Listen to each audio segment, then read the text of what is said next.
Halo teman-teman semuanya, halo Kamera Bayi. Terima kasih atas kesempatan dan juga waktu yang teman-teman berikan untuk mampir di video kali ini teman-teman.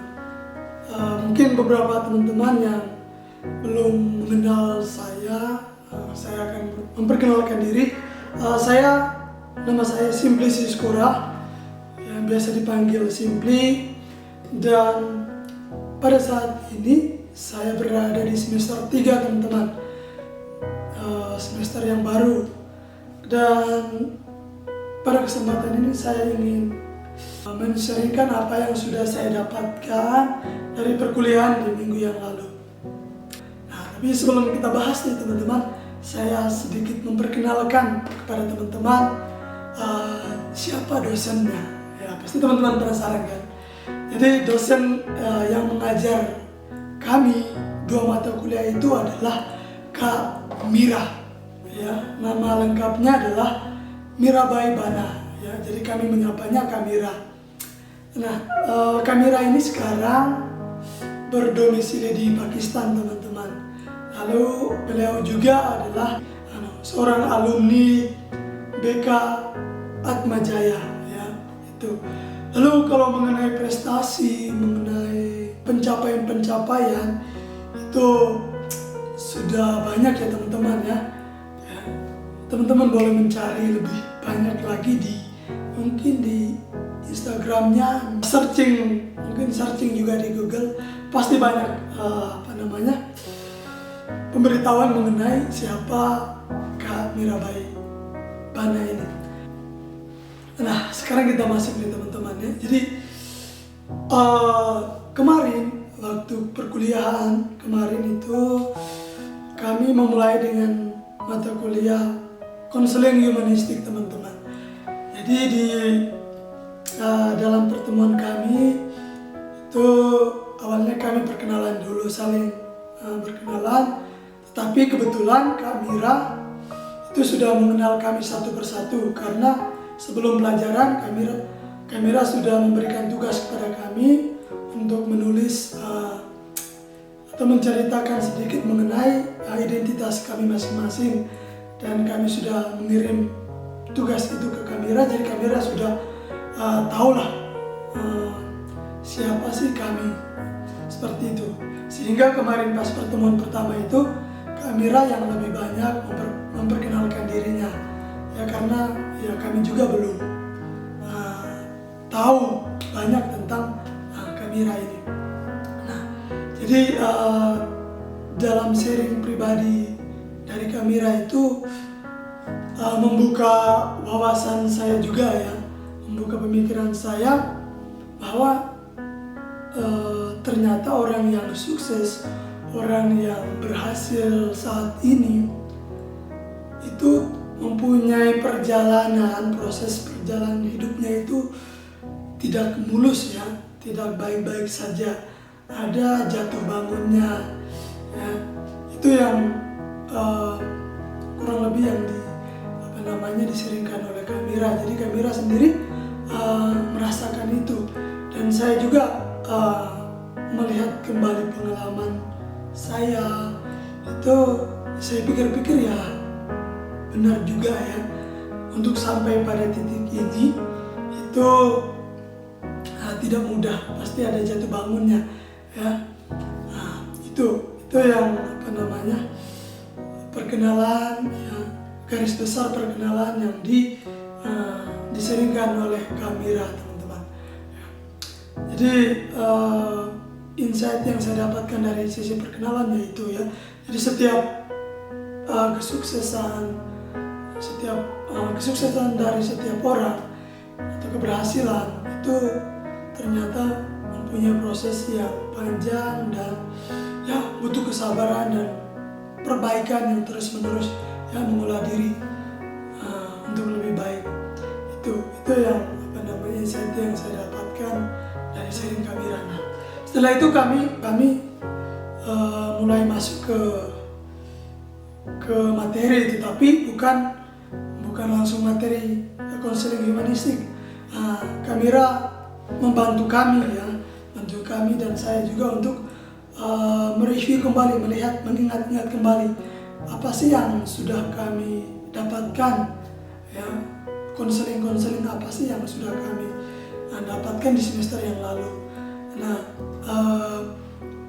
dari pertanyaan kamera tadi, artinya kamera meminta kami untuk mengingat itu, beberapa teman juga menjawab, ya, membantu jawab dengan kemampuan atau usaha mereka. Dan saya juga kemarin sempat berpikir-pikir kembali, apa sih yang sudah saya lewatkan, materi-materinya seperti apa sih. Jadi kemarin kamera sempat menanyakan mengenai VIPA to Strateg, ya. Jadi itu salah satu bagian dari pendekatan dalam konseling, ya. Jadi kemarin ada beberapa teman yang men-sharingkan mengenai pendekatan CBT, behavioral, lalu mengenai REBT, ya. Jadi saya sendiri mengingat-ingat kembali waktu itu pas simulasi, ya. Kami diberikan kesempatan untuk simulasi, simulasi konseling, ya. Jadi mata kuliahnya adalah, sebenarnya simulasi konseling itu ada 2 mata kuliah, teman-teman, yaitu mata kuliah psikoanalisa, dan yang kedua adalah konseling behavioral kognitif, ya. Jadi itu kami dapatkan di semester yang lalu, ya. Jadi waktu itu saya konseling bergantian simulasi bersama teman. Itu saya sendiri menggunakan pendekatan REBT. Jadi di sana REBT ini sebenarnya, ya, adalah suatu pendekatan yang mempunyai tujuan itu adalah memperbaiki irasional, ya, pemikiran yang irasional, yang keliru atau yang salah. Jadi itu yang saya dapatkan. Nah, dalam REBT ini mempunyai VIPA to Strateg, teman-teman. Jadi untuk VIPA to Strateg itu, VIPA to Strateg ini adalah singkatan, dan kepanjangannya adalah V itu adalah filosofi, VIPA, PA adalah patologi, TU adalah tujuan, strategi, dan TEK adalah teknik. Jadi itu kepanjangannya. Oke, mungkin saya menjelaskan sedikit ya mengenai pendekatan ini. Jadi REBT ini filosofinya adalah bahwa manusia yang sehat itu adalah mempunyai pemikiran yang rasional, yang logis, yang benar, ya, tentunya, ya, yang sehat. Nah, lalu patologi atau masalahnya adalah bahwa ada juga manusia yang mempunyai irrational belief atau kepercayaan, keyakinan yang keliru, yang salah itu, ya, teman-teman.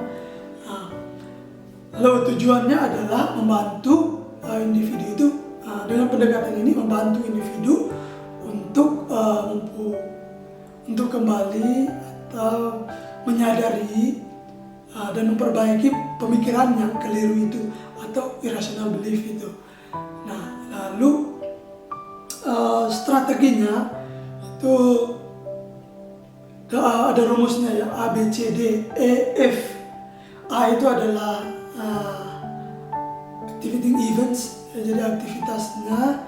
Lalu B itu adalah beliefnya, C itu adalah konsekuensinya, lalu D adalah dispute atau menentang, disputing, menentang kepercayaan keliru itu. Lalu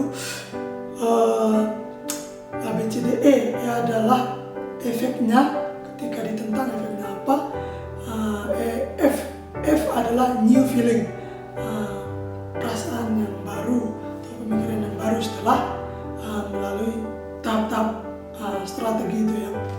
Lalu tekniknya itu ada role playing, dan ada beberapa lagi, teman-teman, yang tidak saya sebutkan, ya. Itu dia. Lalu dalam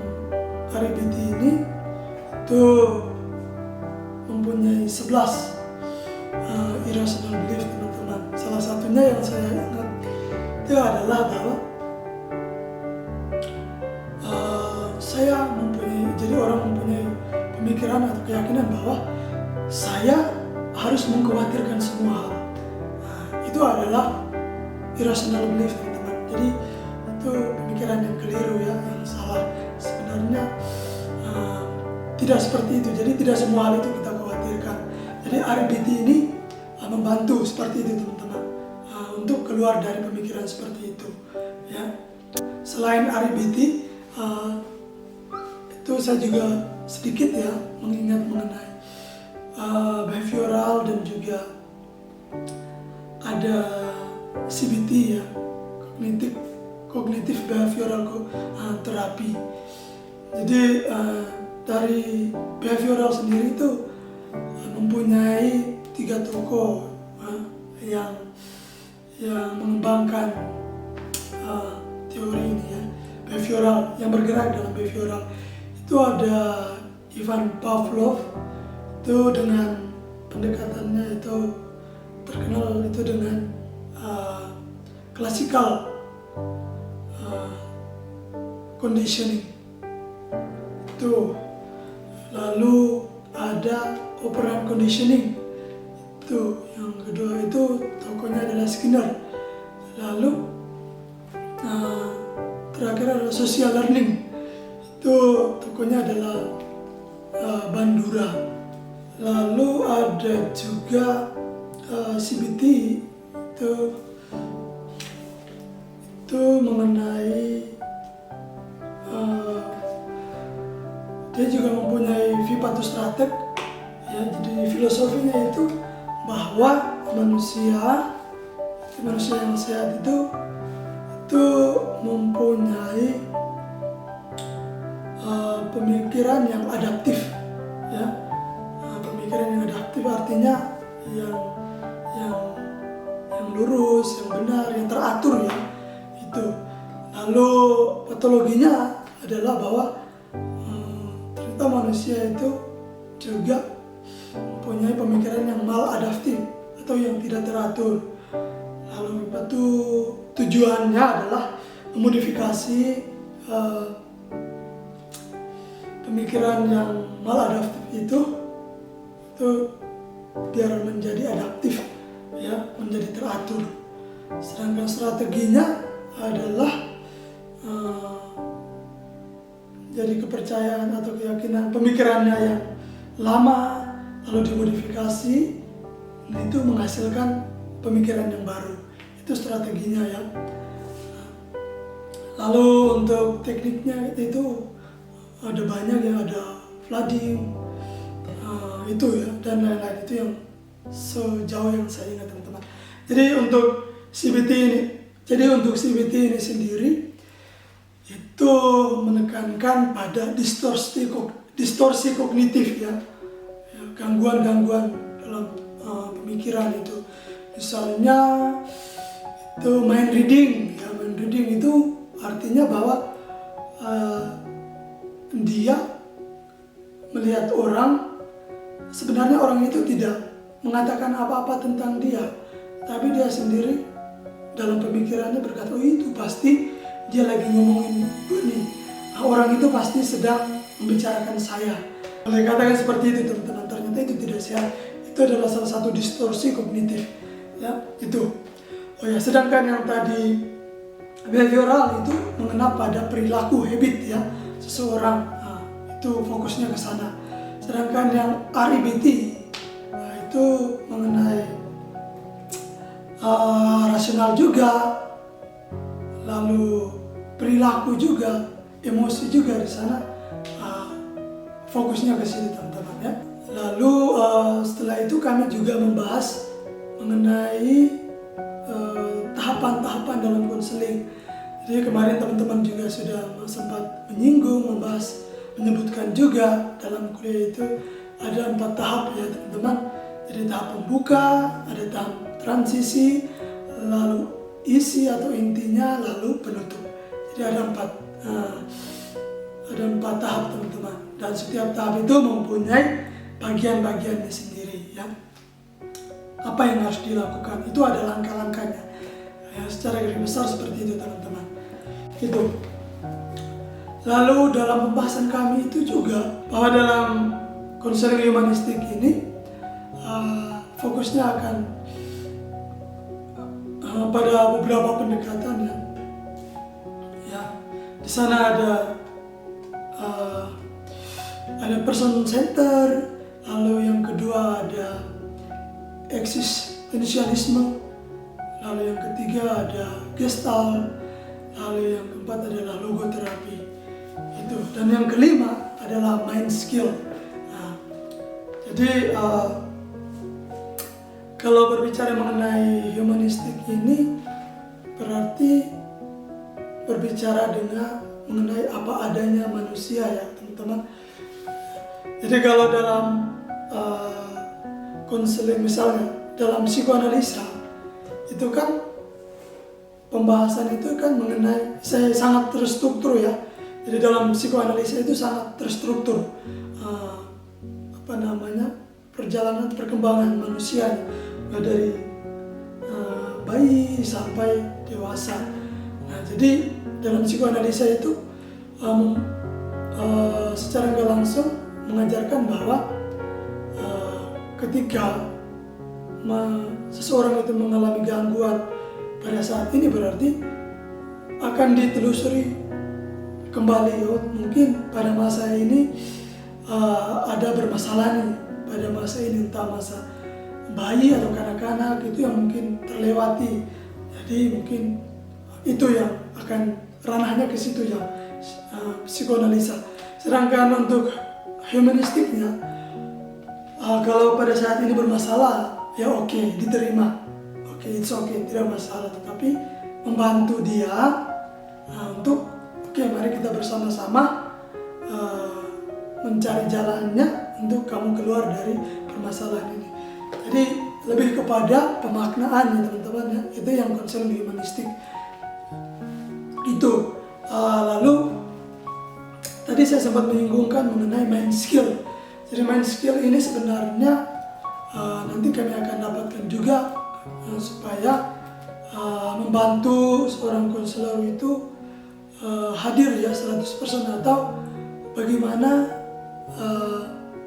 istilahnya fokus hadir dan maksudnya pemikirannya, perasaannya ya berada di tempat itu. Misalnya sementara konseling berarti bagaimana seorang konselor itu bisa fokus, bisa terlihat sangat antusias ya, atau tidak tidak membayang hal yang lain atau tidak fokus dengan konseling ini, tapi mind skill ini membantu untuk lebih fokus lagi, lebih peka dengan keadaan atau situasi yang sedang berlangsung. Itu mind skillnya ya teman-teman ya, itu yang nanti akan kami pelajari juga. Itu jadi beberapa bagian pendekatan ya, ilmu-ilmu yang tadi yang seperti person center, eksistensialisme, lalu gestalt dan logoterapi itu sebenarnya ada teori itu karena para penemunya itu benar-benar mengalami sendiri ya, mengalami pengalaman itu ya teman-teman. Misalnya logoterapi itu adalah tokohnya adalah Viktor Frankl. Jadi Viktor Frankl ini sampai menemukan teori itu karena dia mengalami pengalaman ya, yang waktu dulu itu kalau tidak salah sesuai yang saya baca ya, sumbernya itu adalah mencari makna itu ya di bukunya itu ada, kalau teman-teman mau baca silakan ya. Itu dia dulu adalah seorang psikiater tapi ditahan dalam camp Nazi, jadi dia mengalami siksaan dalam camp itu, dan banyak orang yang juga meninggal karena menderita kelaparan. Lalu ada juga orang-orang yang mengeluh ya, mengharapkan untuk bebas dari camp konsentrasi itu. Lalu banyak sekali keluhan-keluhan, tetapi Viktor Frankl sendiri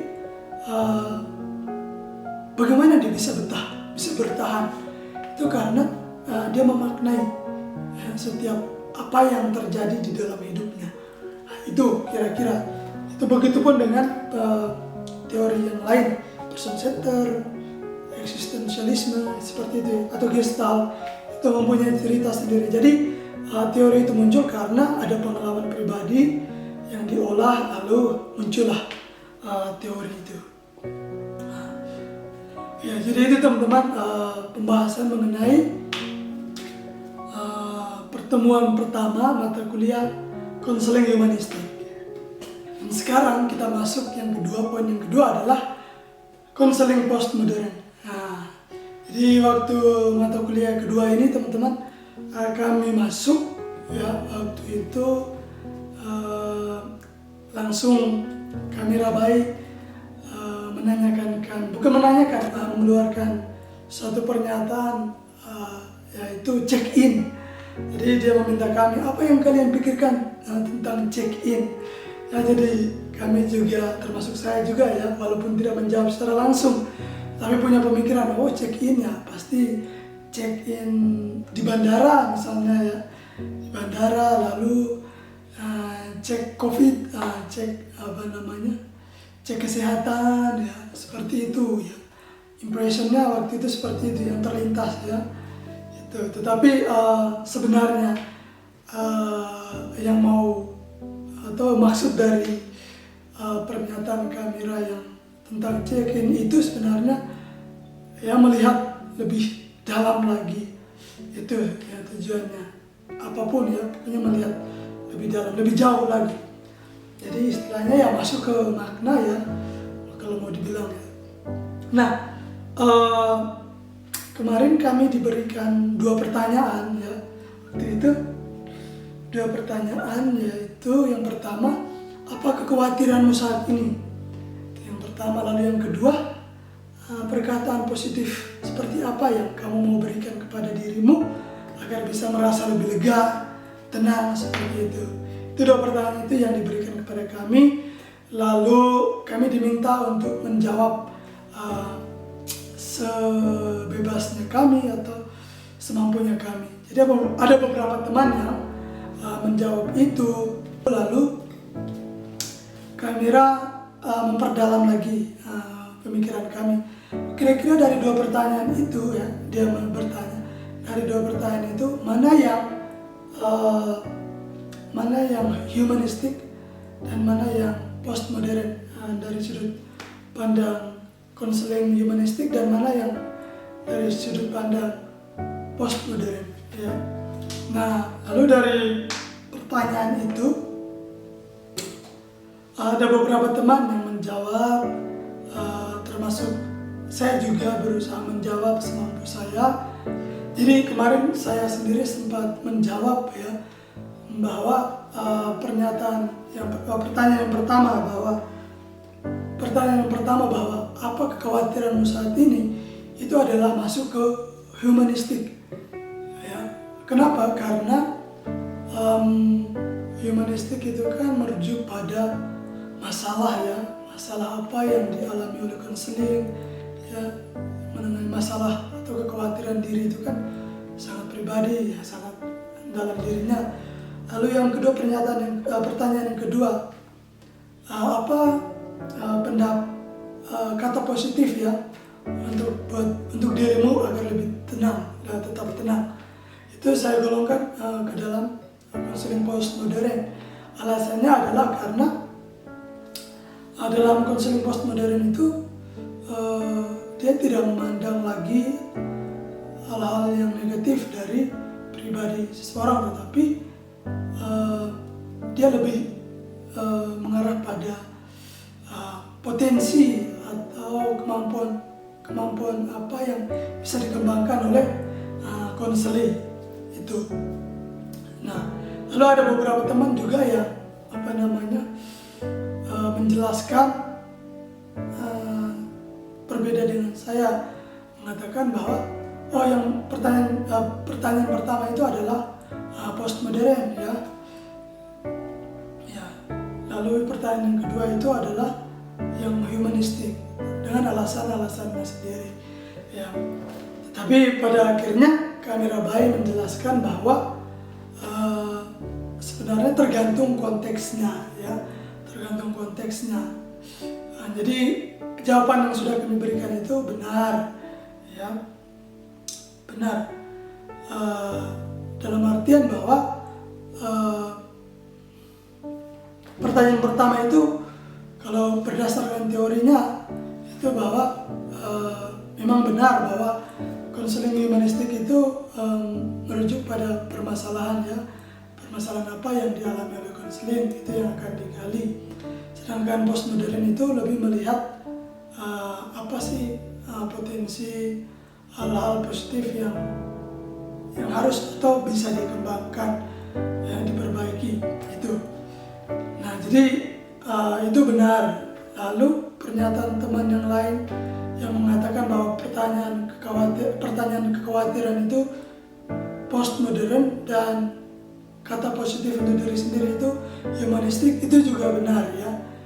Dalam artian bahwa ini tergantung konteksnya, ya. Jadi dalam menjalankan konseling itu pernyataan itu benar karena menanyakan kekhawatiran itu artinya bahwa untuk mengetahui masalah, untuk mengungkapkan hal positif, itu kan kita perlu tahu dulu kekhawatirannya, permasalahannya apa. Jadi itu kalau konteksnya secara konteks, ya, sesuai konteks itu postmodern, ya, benar juga kalau kekhawatiran itu masuk postmodern, itu benar, ya. Lalu kata positif itu, ya, itu juga benar kalau masuk dalam humanistik, artinya bahwa kalau dalam sisi konseling itu pada saat bagian akhir kan pasti ditanyakan, perubahan kamu misalnya dari skala ini sampai skala ini, kamu sudah berubah ke skala mana? Oh ya, saya positif, ya, dari yang tidak baik sudah menjadi baik, sangat baik, seperti itu. Itu kan perubahan yang positif juga, ya. Jadi bisa berlaku, ya, artinya sesuai konteksnya, ya, semuanya benar. Jadi konseling post modern dan humanistik ini benar-benar sangat terbuka, ya. Jadi tidak lagi mengkotak-kotakan seperti itu, ya, tapi ya melihat yang sekarang dan ke depan itu. Nah, lalu dalam pertemuan kami ini juga kami Rabai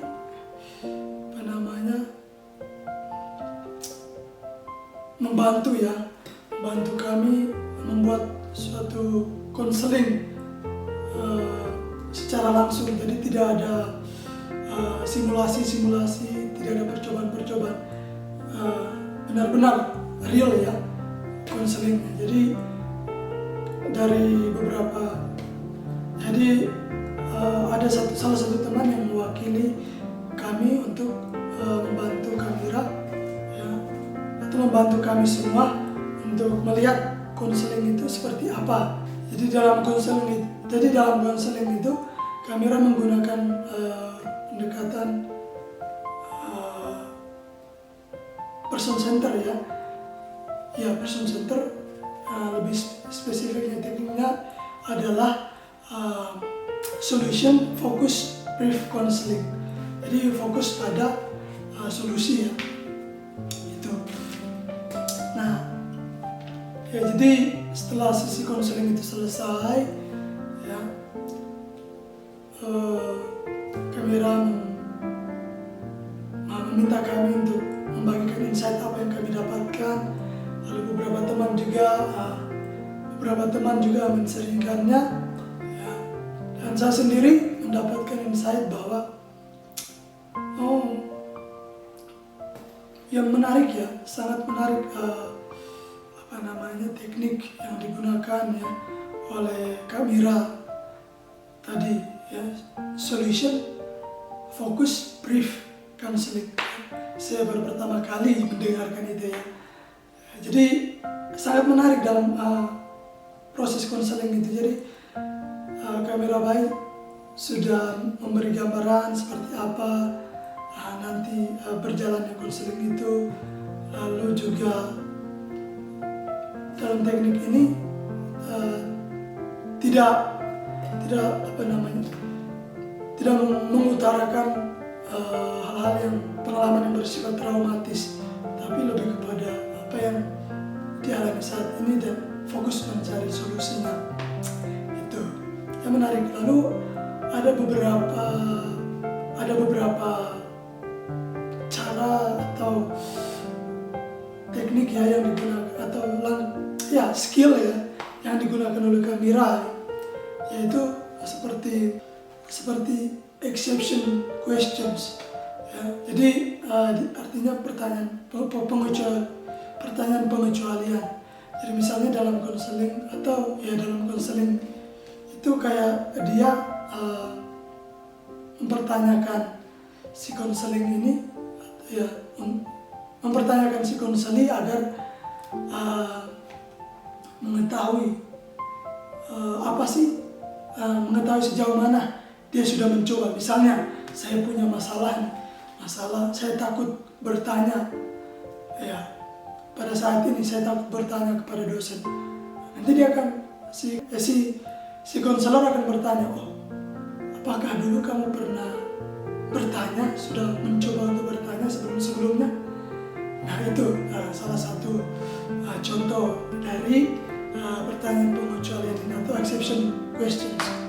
Itu salah satu cara skill yang digunakan oleh Camira dalam konseling itu, supaya memfokuskan si konselingnya agar tidak terjadi mempertanyakan hal yang traumatis yang membuat dia itu merasa trauma atau menyinggung perasaan untuk mengingat hal yang trauma itu. Jadi kembali lagi fokus untuk mencari solusi. Itu menurut saya sangat bagus dan baru saya ketahui. Lalu ada hal lain juga yang saya amati sangat menarik juga, yaitu Camira menekankan pada kata-kata yang abstrak. Misalnya itu perasaan saya ini, apa itu ini, apa itu, apa maksud kamu mengatakan itu, mengatakan seperti ini. Nah, itu yang digali. Itu kelihatan sangat sederhana, tetapi memang di sana ada hal-hal yang memang disembunyikan dalam tanda petik oleh seorang konseli. Itu teman-teman. Dan Camira Bay juga membagikan kepada kami atau mengajarkan kepada kami bahwa dalam menggunakan pendekatan itu harus usahakan lebih fokus, jangan kemana-mana. Ini cerita ini, ini masalahnya ini, pakai ini, masalah itu pakai itu. Jadi dia berusaha untuk pertama-tama membentuk pemahaman kami, pemikiran kami agar fokus dulu ke satu pendekatan, kuasai dengan baik, Lalu nanti pada saatnya nanti kalau sudah mahir dan sudah menguasai teknik-tekniknya juga, itu baru boleh menggunakan teknik yang kreatif, teknik yang baru, yang sesuai dengan masalah, itu boleh. Tapi itu sebenarnya ada prosesnya. Jadi Camira kemarin juga menunjukkan salah satu piramida seperti itu, tahapan-tahapan bagaimana kita sampai pada teknik yang sampai pada tahap di mana kita menggunakan teknik yang kreatif. Itu sebelum sampai ke situ ternyata ada prosesnya. Dimulai dari yang pertama, teknik bagaimana memahami konseli, menerima konseli, itu empati, jadi ada tingkat-tingkatannya, dan itu harus diikuti dengan baik supaya bisa menggunakan teknik yang baru pun itu sudah oke, tidak tidak campur baur, tidak membingungkan, tapi sudah lancar. Tapi itu butuh proses, dia mempunyai proses-prosesnya. Jadi itu dia teman-teman, pembahasan mengenai konseling humanistik dan juga konseling postmodern. Lalu poin yang ketiga adalah apa sih perbedaannya ya dari kedua pendekatan ini. Seperti yang sudah tadi saya jelaskan bahwa kedua pendekatan ini memang sangat boleh dikatakan ya sangat mendasar juga dan sangat apa ya, mempunyai keunikan yang masing-masing ya, dan bisa digunakan tapi sesuai konteks ya. Kembali lagi seperti yang sudah saya jelaskan tadi bahwa ini ya berlaku sesuai dengan konteksnya ya teman-teman ya. Jadi misal contohnya tadi kayak dua pertanyaan tadi ya, kira-kira mana sih masuk humanistik, mana yang cocok postmodern. Jadi tergantung konteksnya dalam konseling nanti ya, itu bisa diterapkan. Itu saja insight yang bisa saya bagikan, semoga bisa bermanfaat ya teman-teman, dan terima kasih sudah menyimak sampai titik ini. Ketika mendengarkan penjelasan yang diberikan oleh Kamira yang mengenai humanistik ini ya, itu saya berpikir bahwa ya benar sekali ya, bahwa kalau saya hidup ya sampai saat ini tetapi saya tidak pernah memaknai ya, dan memang jarang sekali saya sendiri ya secara pribadi jarang sekali melihat hal-hal yang kecil yang atau kejadian-kejadian entah itu menyedihkan, menyenangkan, yang sederhana itu memaknai itu sangat jarang sekali ya. Tetapi ketika mendengarkan pengalaman dari Kamira Bayi, lalu penjelasannya mengenai konseling humanistik ini membuat saya kayak ya benar ya, hal-hal yang besar terjadi itu memang karena ada hal-hal sederhana ini seperti ini yang ya harus dimaknai. Kalau nggak dimaknai ya nggak salah kalau hidupnya itu kadang merasa nggak ada tantangan atau kayak hidupnya itu nggak berarti ya. Jadi mata kuliah kali ini benar-benar ya membuat saya secara pribadi sangat penasaran lalu mengenai konseling postmodern juga sama ya, membuat saya juga terus penasaran apa sih yang akan dilakukan dalam konseling ya, dengan teori-teori konseling postmodern yang sekarang ini yang relevan ya. Lihat aja ya permasalahan-permasalahan yang begitu banyak saat ini, banyak orang yang stres, banyak orang yang frustasi ya, depresi itu membuat saya juga semakin penasaran ya. Mudah-mudahan pertemuan selanjutnya itu bisa mengobati apa yang saat ini saya pertanyakan, dan mungkin teman-teman juga mempertanyakan itu. Oke, kita tunggu ya teman-teman. Jangan kemana-mana ya teman-teman, karena kita akan bertemu lagi di video-video selanjutnya.